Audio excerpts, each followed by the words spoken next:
I know I'm late, but I had to finish something for this video. I finished my capsule wardrobe. I made some upcycling projects. Here's everything I made in 2025.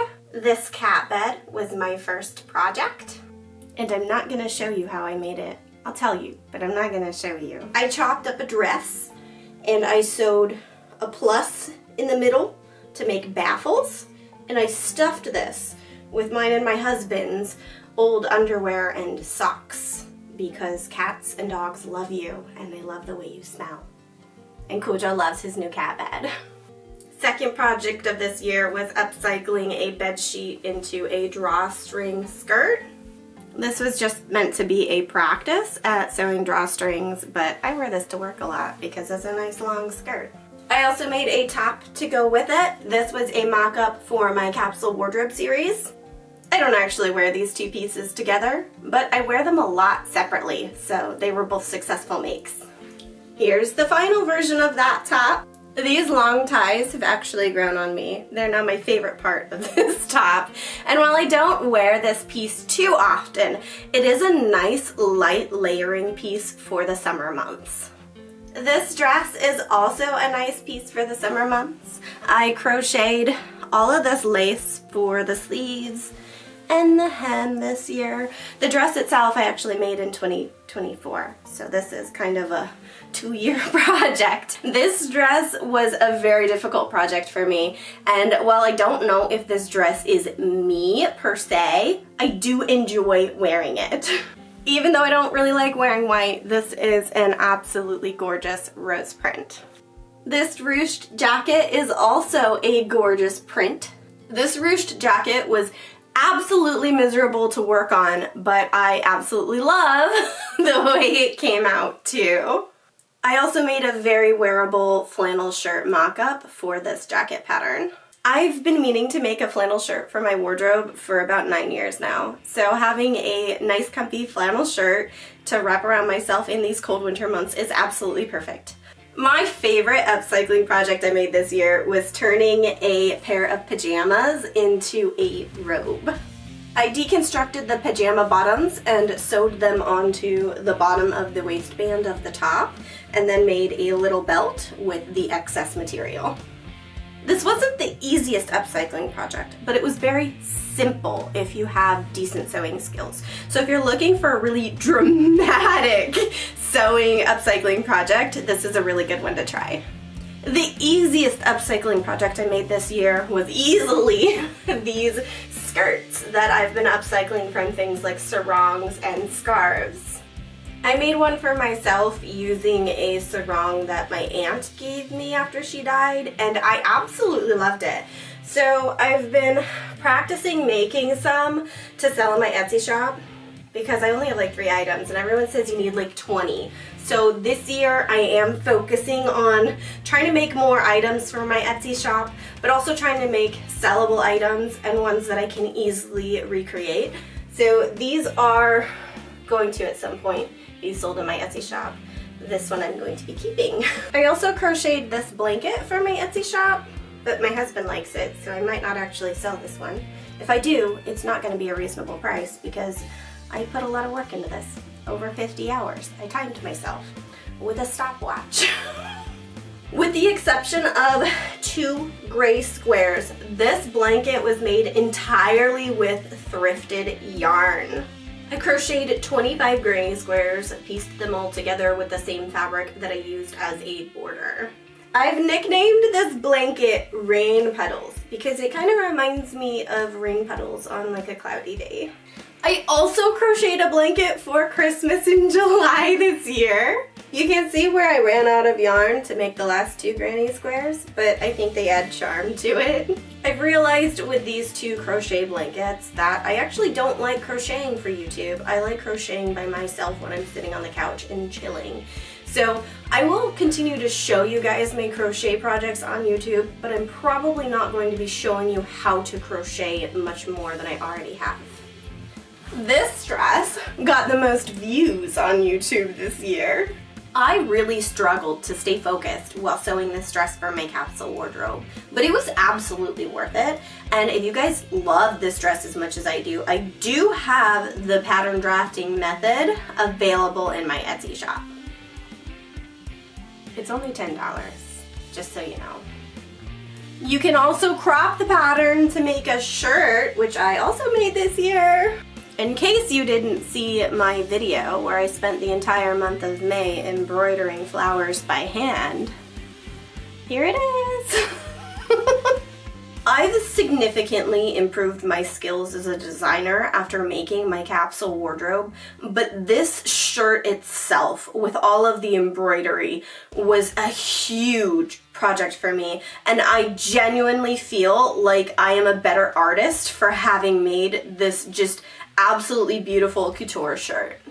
I am terrified to wear this out of the house though. I've worn it twice. Once was to a Christmas party. I also challenged myself as a designer to make a very simple Japanese crossback style pinafore that has very, very simple seaming in it. I cannot stress enough how much more comfortable it is to wear a crossback style pinafore than like an apron that ties around your neck like a halter. It's just significantly more comfortable because there's no strain on your neck. It moves it all to your shoulders. But I won't lie, working on my capsule wardrobe has been very limiting creatively because I'm just trying to make pieces that I've designed 2 years ago. So I rebelled and I made a just scatterbrained scrappy quilt block sampler with all of the little printed fat quarters my grandma gave me. And I know it's January and my January quilt block of the month video is not out yet. But I'm an artist and you can't rush art, so I will make it eventually. We're gonna take a different approach to sewing in 2026, and I'm gonna like step by step break down how to pick out fabrics for each block and how to get a little crazy. It's gonna be fun, so make sure you're subscribed because it's gonna be fun. And there's one more project I worked on this year that you probably have questions about, and that is Monique, my new dress form. I found a vintage singer dress form at a hoarder's garage sale this year.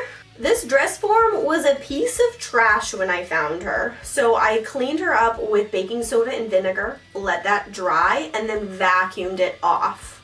She had a lot of warping from sitting in somebody's hoarding stash for who knows how long, so I used polyester quilt batting and fabric glue to even out the warped pieces. Then I patterned out a very fitted dress to make a new cover for her out of this really cheap gingham fabric that I got at a thrift store. I stuffed the neckline with fiber fill so I can use it as a pin cushion and hand sewed down the back to cinch everything onto my dress form.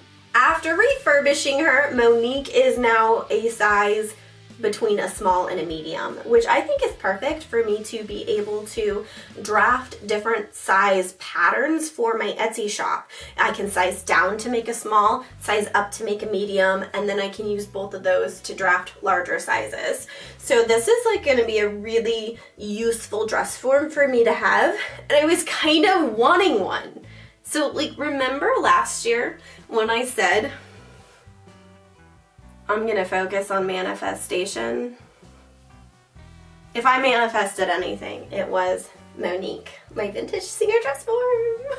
I also manifested financial theft because you're not supposed to try manifesting money. So don't do it. Don't even try. We got the money back, but yeah. But there was one thing that I really feel like, even if I didn't manifest it, at least focusing on the neurology of manifestation and focusing on the autonomic nervous system as a physiological function to increase my chances of manifestation. They really came full circle last year when I realized that I have a heart condition. I was diagnosed about 5 years ago. It's called inappropriate sinus tachycardia. And that is, in its essence, a dysfunction of the autonomic nervous system. So all the efforts I did in trying to manifest something or just giving it a shot was actually good for my heart condition, so things worked out for me. And I always like to share my health goals with you guys. So for 2026, I am trying weightlifting, which is not something I ever thought I'd be doing, but I'm going strong with it so far. And I'm also going to be focusing on lucid dreaming, because I've been a natural lucid dreamer for like over 15 years now, since high school. And I recently learned that you can improve your ability to lucid dream, and you can improve your ability to control your lucid dreams. So I'm getting really into that. And my goal with that is, since I have a lot of nightmares, I want to try and talk to my subconscious in my dreams and maybe work on my nightmares. So that would be cool. That's my main health goal for 2026. I also have some big sewing plans for 2026. I'm going to get back into historical costuming. Now that I have some clothes I can wear on my regular basis, I can get back into making clothing that I'm not going to be wearing on a regular basis and not feel like I'm just wasting my time. So I got Butterick B4254. This is a corset pattern. I can't remember the last time I actually bought a pattern, but I've been wanting to make corsets and I feel like I'm out of my depth in drafting a corset pattern. So I did actually buy a corset pattern, and we're going to be making this sometime in 2026. I also asked for a grommet press for Christmas to help with my corset journey, so I mean business. I also bought Juan de Alcega's Tailor's Pattern Book from 1589. This is the English translation, so it is technically still copyrighted, so I'm not going to show you exactly what's in here, but I wanted to show you I spent a lot of money on this book. It's $120. I spent $95 in gift cards to get it and the rest out of pocket. But I wanted to get this book so I can reference a genuine Renaissance pattern book for my future projects, so that you guys know I'm not just making this up. I'm actually referencing a real Renaissance pattern book written by somebody who lived during the Renaissance. I'm also going to be making these cute little embroidery projects that I got at Five Below. I don't know if I'll make a YouTube video, but I'll show you guys when they're all done. Frankly, I didn't think I made as much stuff as I did this year. I kind of thought I only had a few things since I only made like 5 videos, but I did make a lot of stuff off camera, and I'm glad I finally got to show you guys because I've been busy. So make sure you leave a like on the video if you liked anything you saw here. Leave a comment. Let me know what stuff you made in 2025 and what your sewing plans for 2026 are. Make sure you're subscribed to my channel if you're not already, and I thank you all so much for watching my video today and watching me throughout 2025, and I hope I'm going to see you all in 2026. We're going to make some cool stuff. Hi.